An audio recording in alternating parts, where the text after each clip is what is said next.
Da Rádio da Mata FM, vocês que acompanham o nosso programa Conexão Brasil, estamos de volta com o querido Aurélio Schumer, que tem feito aqui já há algumas semanas a Semana do Brasil, tratando dos principais assuntos do nosso país, também lá de fora um pouquinho, cuja repercussão é por aqui também. E hoje nós temos muito assunto a tratar, isso é bom, né? É bom porque o pessoal tem muita coisa para render nesta e na próxima semana. Aurélio, muito bom dia, obrigado pela presença. Bom dia, Jacaúna. Bom dia, ouvintes da Mata FM. Bom dia, amigos de Pernambuco. Bem, o mês termina com a Bolsa a 93 mil pontos, uma pontuação abaixo do esperado, e ela se deveu, essa vez, a fatores do exterior.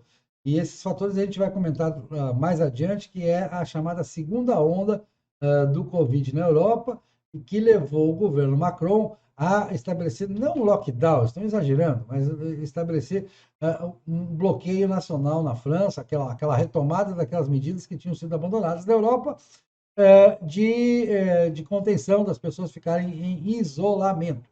Mas nós já vamos tratar desse vírus. Antes, vamos falar do seguinte: o Armínio Fraga deu uma declaração. Sim, foi divulgado que o Tesouro divulgou que a dívida pública chegou a 90% do PIB.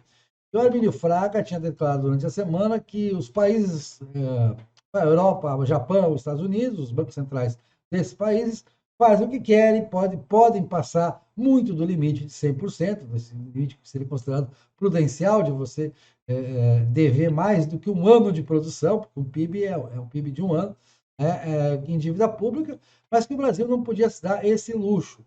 Eu acho isso muito relativo, Jacaúna. A gente está com juro a 2% aí e ninguém morreu. Não acho que seja o grande problema. Acho que inclusive, nós tivemos a retomada dos empregos agora em setembro, foi o melhor mês de setembro desde 2010. ah, Empregos com carteira assinada, o que era previsto um pouco também pela retomada da pandemia, mas que mostra o vigor da retomada que a gente deve ter aí pela frente. Então, eu acho que o problema todo da dominância fiscal é se os agentes econômicos, os agentes que compram os títulos, né, que somos nós também, resolverem que está em dominância fiscal. O governo perdeu o controle, o que eu não acho que seja o caso. Inclusive, tem a possibilidade de a gente votar ainda esse ano a autonomia do Banco Central, que seria uma coisa fantástica para blindar o Brasil desses problemas.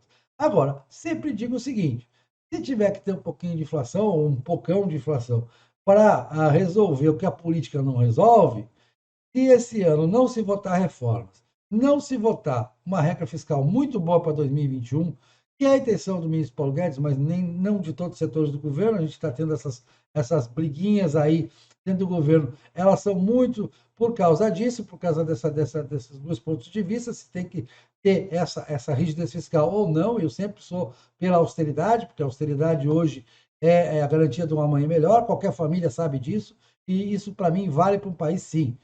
Você tem que ser austero no gasto público, principalmente no gasto público, que não é um gasto com a mesma qualidade do gasto privado.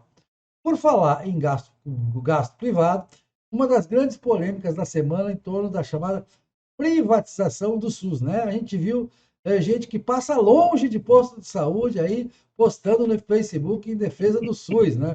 O pessoal ali a turma dos 400 salários mínimos, que não tem nem plano de saúde, eles pagam tudo particular mesmo, passa longe e aí falando, vamos privatizar o SUS, vamos defender o SUS é um patrimônio. Bom, o SUS é um bom sistema, eu acho, até em relação ao resto do mundo, em relação ao problema que os Estados Unidos têm. Os Estados Unidos têm aquela ideia de que você, e o Obamacare é isso, né?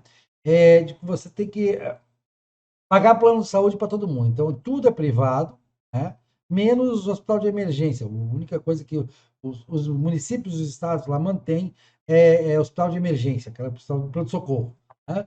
Isso, claro, todo lugar tem que. A tendência é que em todo lugar isso seja público. Dificilmente isso é um serviço privado, embora existam serviços privados também de pronto-socorro. É, mas, fora isso, os Estados Unidos têm plano de saúde. Só que isso é muito caro. A quantidade, o percentual de PIB que os americanos gastam com saúde é muito alto. E isso tem um custo muito alto para os entes públicos lá e para os fundos de pensão. As empresas pagam muito para os fundos de pensão e plano de saúde e tal. Então, esse sistema é questionável, né? Claro que isso tem a ver também com a má alimentação do americano em geral, que tem uma expectativa de vida mais baixa em relação ao europeu e em relação ao japonês, por exemplo. A expectativa deles está próxima da nossa, inclusive. E um pouco da hipocondria, né? O americano é muito, na média, é muito hipocondríaco, é muito de, eu estou com uma dorzinha aqui, isso deve ser câncer, ou coisa parecida. E aí já vai correndo para o médico, já faz 1000 exames. Tem aquela coisa dos protocolos, que é um horror, né? Que você, como lá nos Estados Unidos, como aqui, existe muita litigância. Isso é uma coisa que as pessoas têm que entender, que isso aumenta demais os custos na saúde. Essa litigância em torno do erro médico, aquela coisa de pedir indenização do médico, ou então caçar a licença do médico por erro médico, a gente tem que fazer com grano Salles. Porque se você fizer uma coisa. Os Estados Unidos chegou a estar muito mais disseminado.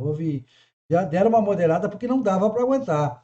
Então, o que acontece? Aí o médico, para se proteger, ele faz aquele protocolo imenso, que acaba até atrasando o tratamento.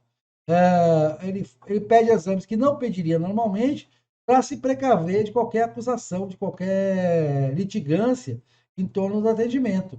Então, isso causa um grande custo na saúde. Nós aqui temos o SUS meio que preserva isso, né? Porque fica tudo público e tal, aquela coisa fica despersonalizado o atendimento. Os planos de saúde são regulados pela ANS, a Agência Nacional de Saúde, e também é uma regulamentação excessiva, protocolos excessivos, aí eles ficam muito caros. Quem paga plano de saúde sabe o quanto o plano de saúde é caro. Pesa para as empresas. Agora tem aqueles populares que as empresas pagam as empresas que têm os funcionários assim com uma faixa de renda menor, ou até tem empresa que faz aquilo, que é normal, não tem nada contra. Pega lá a gerência, a diretoria, é o plano de saúde lá, saúde top, né? E aí, para a maioria dos funcionários, é um plano de saúde mais popular, mais. Não vou falar nomes aqui para não comprometer, mas enfim. E aí você tem. Acaba virando uma coisa até pior para o SUS, muitas vezes, porque aí os caras só tem um hospital, que é do próprio plano de saúde, aí fica aquela fila, o pessoal reclamando, enfim, demora para marcar consulta. Tem até governos, o caso da Bahia, aqui nós temos um problema com o Planserve, né, que é o plano, o governo do estado há muito tempo aqui, já faz muito tempo, decidiu que ia pagar um plano de saúde para os servidores, né? E aí, esse plano de saúde, existe esse questionamento, a demora para marcar consulta, aquela coisa.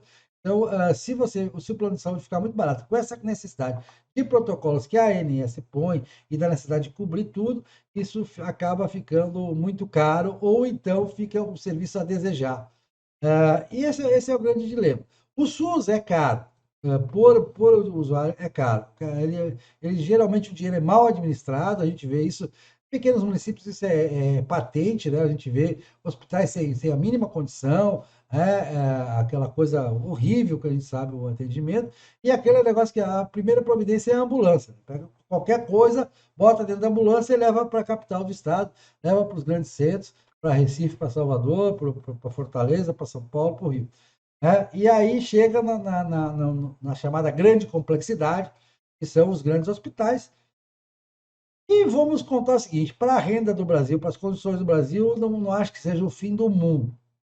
Aqui em Salvador, nós temos uma experiência que o pessoal recebeu como novidade. O SUS vai ser privatizado, vai acabar com tudo, vai acabar com o pobre. Nada disso, né? Quem está dizendo é o pessoal que não vai no SUS, que não passa para o posto de saúde, que não pega a fila na UPA. Aqui em Salvador nós temos isso há muito tempo, tanto na prefeitura quanto no estado. Na prefeitura tem UPAs, que são contratos, né, que são parcerias público-privadas, quem administra é o privado. E eu já fui numa dessas UPAs mais de uma vez, meu pai, inclusive, fez atendimento lá, passou o dia lá, e o atendimento foi incrível, o atendimento até melhor do que muito plano de saúde bom aqui, que o hospital privado dá. Então, um atendimento muito bom mesmo, exames, fizeram tudo, os procedimentos, um atendimento integrado e muito bom. E o governo do estado tem o hospital do subúrbio aqui em Salvador, e também é um hospital grande, é um hospital complexo, de altíssima complexidade, e também é administrado para parceria. Os médicos reclamam, diz que porque esse ente privado não paga igual que pagaria o governo, enfim, tem toda uma discussão aí em torno disso.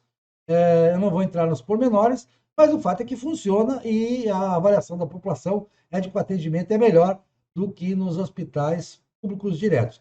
Então, essas coisas, essa gritaria que fez até o presidente recuar, eu acho que o presidente deve voltar com esse tema mais adiante, é, aumentar esclarecimento da população, mas é bom que o tema venha, para que a gente esclareça a população que não é bem assim. Então, que as coisas podem funcionar sim. Agora, claro, o tema é extremamente complexo. Eu já analisei por muitos anos essa questão, a evolução disso na história, do atendimento à saúde na história, e é bastante complexo. Nós temos aqui no Brasil, desde os tempos dos primeiros tempos do Brasil, a única coisa coletiva que funcionava no Brasil, funcionava para valer, eram as Santas Casas de Misericórdia, né, que já eram, claro, a medicina da época, com os recursos da época, já era uma assistência ao povo, que era uma coisa da iniciativa do povo.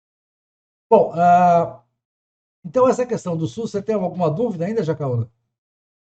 Olha, o que muita gente dizia aqui perto de casa, e os amigos e outras pessoas, é justamente essa pretensão e arrecuada, e muita gente que interpretou de uma maneira totalmente diferente, em desacordo daquilo que estava colocado.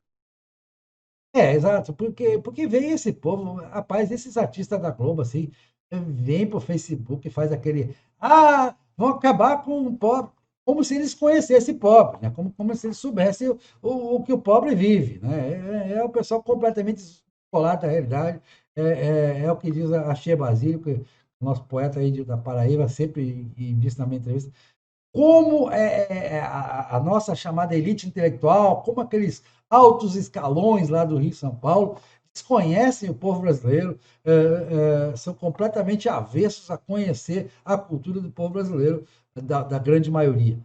Então, aí vem dar opiniões que não têm absolutamente nada com a questão. É óbvio que você sempre vai procurar atender as pessoas.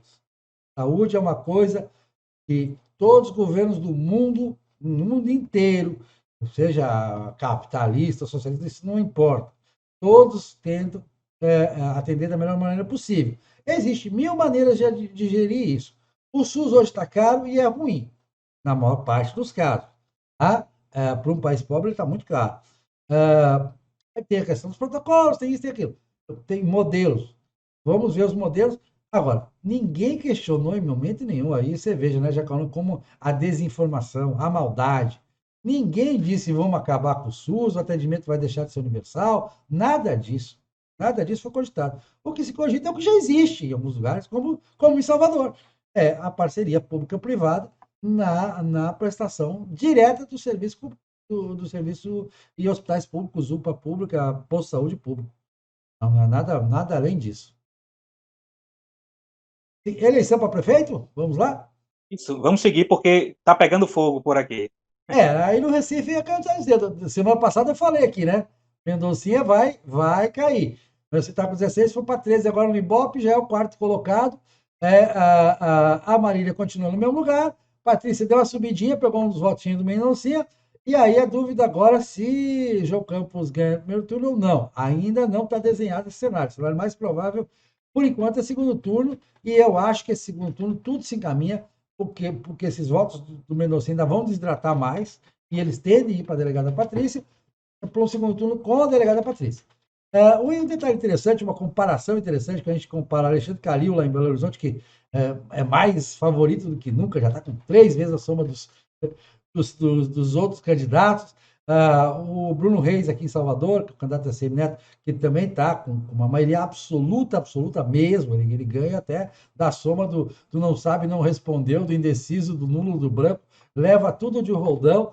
E, a situação do João Campos em Recife está longe dessa folga toda, mas ela mostra uma certa aprovação ao atual governador aí de Pernambuco e aquele ramo da família diretamente envolvendo o Eduardo Campos, que foi quem deu, antes de falecer, deu o aval ao atual governador de Pernambuco. Esse grupo manteve-se coeso e está representado aí nessa eleição pelo João Campos. Para a gente estar claro daqui, não sei se erram muito com esse olhar de longe, Jacaúna.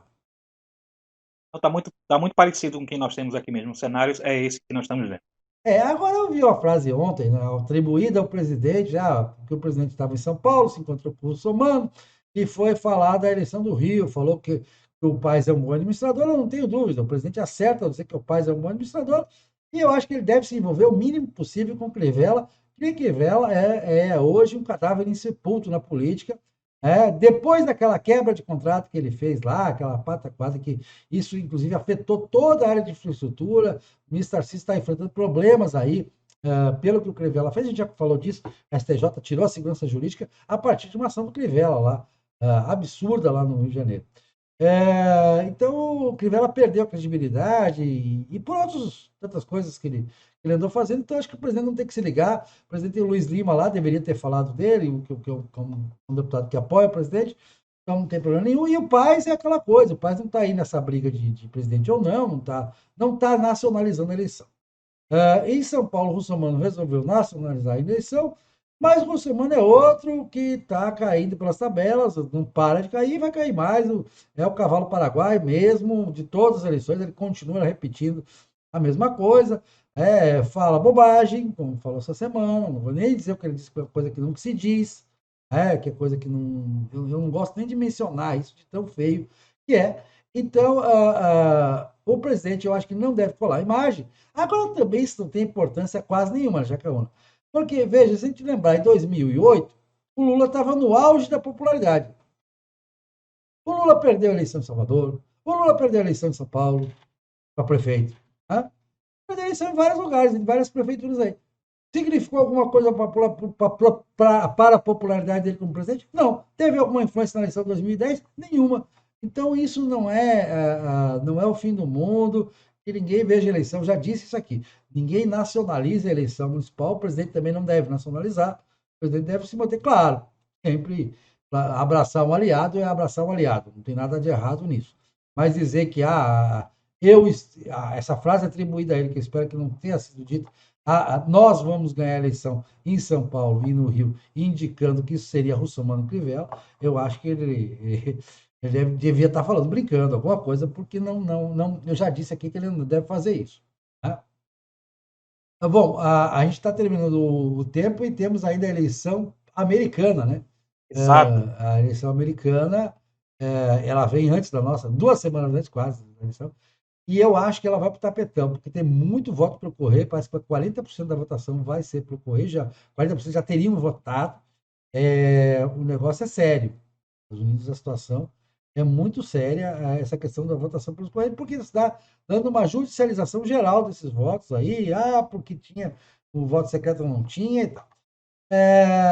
Os estados chaves ainda estão bem decididos, Flórida, Pensilvânia, Ohio, enfim, aqueles estados que são estados chamados pêndulo, né, que eles penderam para um lado e ganham a eleição, por causa do colégio eleitoral, que a gente já explicou aqui, então está bem indefinido. Claro, na votação geral, considerando a opinião pública, o Biden está bem na frente. Agora, pela manhã, eu estava vendo ainda 7% na frente, na média das pesquisas da Real Clear Politics, né, que é o que traz a média das pesquisas.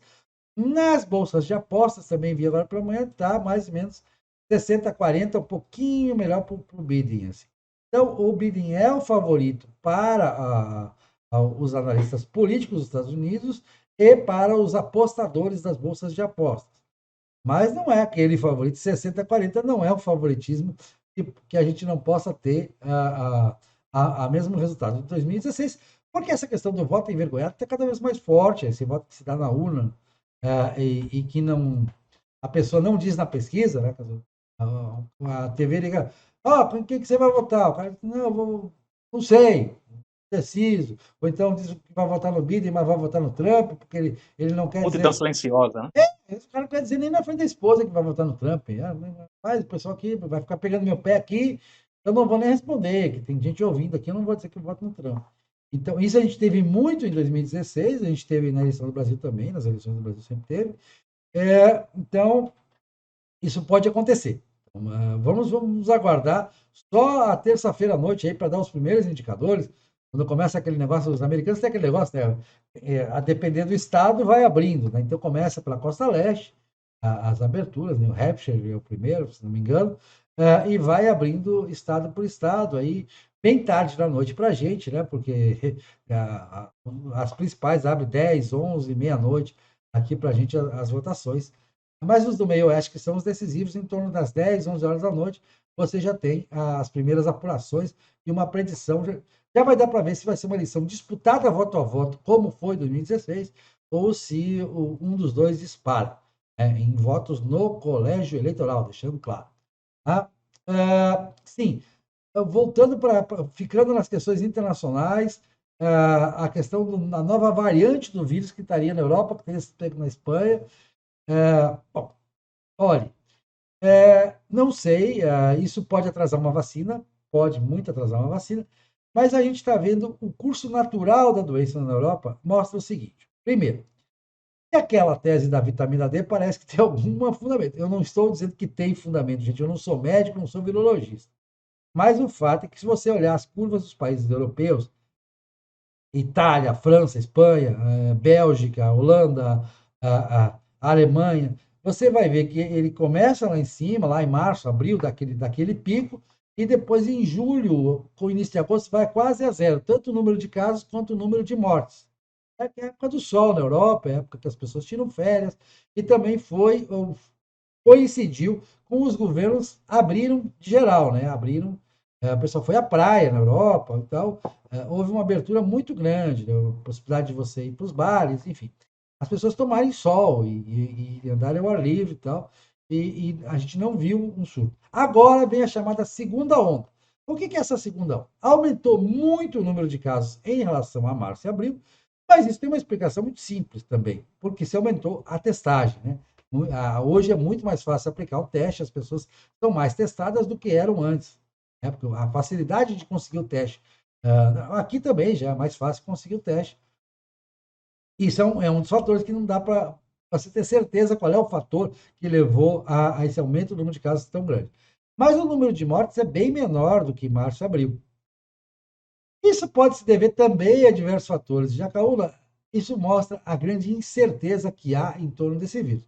A única certeza que eu realmente tenho é que, se as previsões piores possíveis, se a subnotificação for abaixo de não sei o quê, nós vamos terminar o ano de 2020 com o Covid sendo responsável por 2% das mortes totais no mundo em 2020. É um vírus fatal? É. É um vírus que vem se somar. É mais fatal, por exemplo, que o influenza? É. Entendeu? Aliás, os isolamentos diminuíram muito a incidência da influenza, mas, ao mesmo tempo, prejudicaram, como no Brasil, agora no sarampo já, e na polio, prejudicaram o comparecimento da população nos pós-saúde para receber outras vacinas. Então, tem lado bom, tem lado ruim aí, no isolamento. Como é aquela história da máscara, tem lado bom, tem lado ruim, mas ah, sobressai a máscara. Mas, enfim, o que eu quero dizer com isso é que aquilo que eu dizia em março é, quando a gente fala ciência com C maiúsculo, isso não existe. É uma entidade imaginária. Existem pesquisadores, virologistas, cientistas, médicos. Existe uma linha de frente que trata com o vírus. E essas pessoas têm opiniões diversas. Existem várias teorias. E alguns defendem algumas teorias, outros defendem outras teorias. O que a gente sabe é que é uma grande incerteza. Mas, felizmente, já tivemos pandemias muito piores na história da humanidade. Felizmente, não é essa pior. E eu não creio, com os últimos dados que estão chegando da Europa, a Europa está na frente da gente, porque lá começou antes, eu não creio realmente que vai ser o pior dos mundos, né? Que essa segunda onda possa ser pior do que a primeira. Não é o que está pintando. E existe uma coisa também dessa família, do tipo coronavírus, que é conhecida há muitos anos, coronavírus já estão na Europa, registradamente desde os anos 1950. Ele, como qualquer vírus, ele tende a enfraquecer. Quer dizer, qualquer vírus não, tem vírus que não enfraquece. Mas esse tipo, coronavírus, como influenza também, como aconteceu, influenza foi o responsável pela gripe espanhola de 1918 e 1920 e era altamente mortífero. Era mortalidade de 20% a 30%, era uma coisa em determinados lugares.